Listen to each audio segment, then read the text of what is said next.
If you would just follow the code, you would be on the council. Qui-Gon Jinn pourrait très bien être l'un des Jedi les plus sous-estimés de l'univers Star Wars. Pourtant, Qui-Gon est le Jedi le plus important de la galaxie. Bien le bonsoir, mesdames et messieurs. Nous sommes l'animation de la soirée. Alors que le reste de l'ordre Jedi déclinait dans sa capacité à utiliser la Force, la menace fantôme a fait de Qui-Gon le seul Jedi apparemment doté de suffisamment de bon sens pour voir ce que l'ordre Jedi était vraiment devenu. Alors que le reste du conseil participait à un jeu politique sournois avec le Sénat, Qui-Gon se distinguait activement du reste de ses confrères, maîtres Jedi.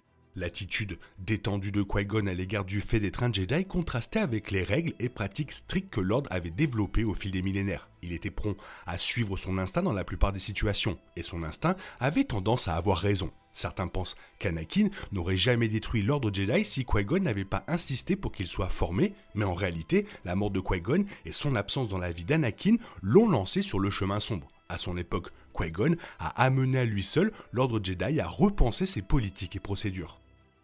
Commençons par le début. Lorsque Qui-Gon est devenu Jedi pour la première fois, il a hérité de l'intérêt de son maître pour les anciennes prophéties Jedi. Plus précisément, il a étudié l'holocron de la prophétie, qui contenait la célèbre prophétie de l'élu. Les prophéties contenues dans cet holocron remontaient à des dizaines de milliers d'années, et la plupart d'entre elles avaient été considérées par l'ordre Jedi comme étant anciennes, même sans importance. Tenter de prédire l'avenir a souvent conduit de nombreux Jedi sur un chemin sombre. C'est pourquoi la plupart des maîtres de l'époque ignoraient l'holocron de la prophétie et surtout ses enseignements. Comme son maître avant lui, Qui-Gon étudia attentivement les prophéties annonçant les événements. C'est ce qui lui a permis de détecter pour la première fois le véritable rôle d'Anakin Skywalker dans la galaxie. Alors que le reste du conseil Jedi rejetait Anakin et l'idée de l'élu, Qui-Gon insistait sur le fait que le garçon apporterait un jour l'équilibre à la Force. Les actions de Qui-Gon ont forcé le conseil à reconsidérer la prophétie comme quelque chose de vraiment sérieux. Bien que Qui-Gon partageait l'amour de son maître pour les prophéties, n'a pas hérité de la soif de position du comte Dooku. Dooku ne voulait rien de plus que gagner un siège prestigieux au Conseil Jedi, mais fut snobé en faveur de Maître Windu. Le désir de prestige de Dooku l'a conduit sur la voie du côté obscur, ce qui explique probablement pourquoi Qui-Gon a choisi d'abandonner ce désir. À un moment donné, le Conseil Jedi a en fait offert à Qui-Gon un siège convoité, mais Qui-Gon a complètement rejeté cette offre et a préféré rester le mentor d'Obi-Wan Kenobi. Peu de Jedi ont été assez audacieux pour décliner une position aussi honorable, provoquant la formation d'un fossé entre Qui-Gon et le Conseil Jedi. Dans le même temps, le refus de Qui-Gon lui a permis d'agir en tant qu'agent libre et a également forcé le Conseil à prendre ses actions au sérieux. Qui-Gon a entraîné Obi-Wan d'une manière beaucoup plus détendue que la plupart des autres Jedi. Par exemple, Luminara a blessé Barry Sophie si étroitement pour suivre les règles, Kofi a rompu et a voulu détruire l'ordre Jedi. Pendant ce temps, Qui-Gon enseigna à Obi-Wan les aspects essentiels pour être un bon Jedi, mais le laissait souvent prendre ses propres décisions. Néanmoins, Obi-Wan avait tendance à se demander pourquoi son maître était si désinvolte avec le code Jedi et les souhaits du Conseil. Le style d'enseignement décontracté de Qui-Gon a ensuite été adopté par son padawan, Obi-Wan Kenobi. De même, Anakin Skywalker a répété plus tard un style assez similaire avec sa propre padawan, Ahsoka Tano, et on pourrait affirmer qu'Ahsoka répète ce même style avec Sabine Wren, bien qu'elle n'ait jamais rencontré Qui-Gon en premier lieu. Qui-Gon a incité par inadvertance une toute nouvelle génération de Jedi à repenser leurs relations avec leur padawan. Il a montré à Obi-Wan comment marcher du côté de la lumière sans être autoritaire et surtout manipulateur.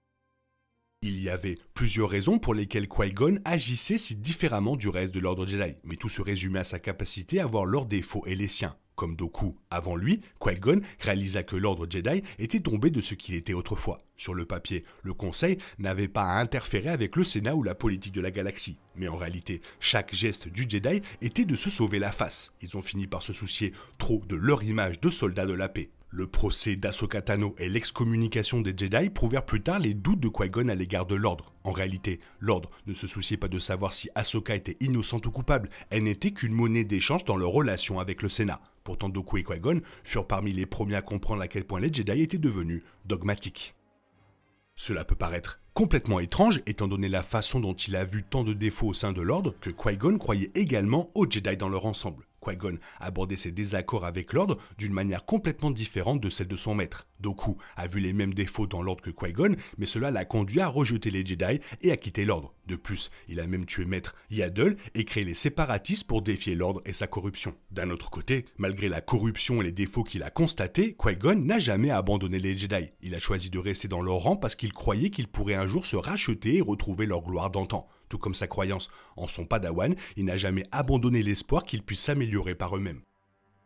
Qui-Gon n'était pas seulement gentil avec Anakin parce qu'il croyait qu'il était l'élu. Il croyait en Anakin dès le premier instant où ils se sont rencontrés. Qui-Gon a accepté le projet d'inscrire Anakin dans la course de Pod Race bien avant de réaliser qu'Anakin était spécial. Et même après avoir confirmé l'étrange filiation d'Anakin et son nombre élevé de midi-chloriens, Qui-Gon était prêt à mourir en pensant qu'Anakin apporterait un équilibre à la force et arrangerait les choses. Sans Qui-Gon pour le guider, Anakin a finalement été tordu par Palpatine et utilisé comme joueur dans le match de l'Ordre contre le Sénat. Qui-Gon aurait doucement guidé Anakin vers la lumière et l'aurait encouragé à y marcher. Mais le Sénat et l'Ordre considéraient Anakin comme un espion. Pour eux, il était un moyen pour atteindre leur propre fin. Parmi toutes les réalisations méconnues de Qui-Gon pour les Jedi, sa réintroduction des Sith est peut-être la plus cruciale. Lorsque Qui-Gon a affronté Dark Maul pour la première fois sur Tatooine, ce fut une brève rencontre avec seulement quelques coups échangés. Pourtant, de ce court duel, il a déduit que Maul n'était pas un Jedi voyou, ni un acolyte. Au lieu de cela, Qui-Gon a insisté sur le fait que Maul était un seigneur Sith et que les Sith étaient revenus après un millénaire d'extinction. La conviction de Qui-Gon selon laquelle Maul était un Sith a fini par alerter le Conseil Jedi des véritables problèmes qui se posaient dans les coulisses. Et même si son avertissement ne les a pas sauvés de l'extinction, il les a aidés à comprendre qui était responsable de leur chute. Ils ont peut-être d'abord pensé que cette affirmation était improbable, mais ont finalement accepté que les Sith étaient toujours à l'œuvre. Si Qui-Gon avait vécu, il aurait peut-être même pu découvrir l'identité de Palpatine bien avant qu'il ne soit trop tard. Bien que la décision finale de Qui-Gon de faire d'Obi-Wan le maître d'Anakin ait pu sonner le glas de l'ordre Jedi, elle a également conduit Anakin à accomplir la prophétie de l'élu. Non seulement il avait confiance qu'Anakin apporterait un équilibre à la force, mais il avait également confiance qu'Obi-Wan était prêt à embaucher un apprenti. Son dernier acte a changé l'ordre Jedi pour toujours. Il convient également de noter que la décision de Qui-Gon de faire former Anakin a fini par changer l'âge de nombreux Padawan. Le conseil a insisté sur le fait qu'Anakin était trop vieux, mais après la chute de l'ordre, Obi-Wan et Yoda ont commencé à entraîner Luke malgré son âge. Ahsoka a également pris Sabine comme apprenti et Luke a pris Rey malgré son âge. En fin de compte, Qui-Gon a prouvé qu'il n'est jamais trop tard pour devenir un Jedi. L'un des rares mauvais changements apportés par Qui-Gon à l'ordre Jedi s'est produit après sa mort. Dooku hésitait déjà depuis un moment à quitter les Jedi, principalement à cause de l'influence de Palpatine sur lui. Mais la mort de son ancien apprenti l'a mis à bout. Peu de temps après la mort de Qui-Gon, Dooku plongea du côté obscur en tuant Maître Yaddle et en devenant l'apprenti de Sidious. Il y avait probablement une partie de Dooku qui pensait que Qui-Gon pourrait réellement réussir à changer l'ordre Jedi pour le mieux. Il a peut-être même appris quelque chose en voyant Qui-Gon rejeter une offre pour un siège au Conseil. Mais lorsque Qui-Gon a été tué, le Conseil est parti. Sa mort a fait comprendre à Dooku que les défauts de l'ordre ne feraient qu'empirer, c'est pourquoi il a pris congé. Même mort, Qui-Gon a réussi à changer les Jedi en leur apprenant comment manifester leur conscience dans l'au-delà. En tant que voix désincarnée, Qui-Gon a d'abord conduit Yoda dans The Clone Wars pour découvrir les mêmes secrets que lui. Plus tard, il a terminé de développer le tout premier fantôme de force à part entière et est apparu devant Obi-Wan.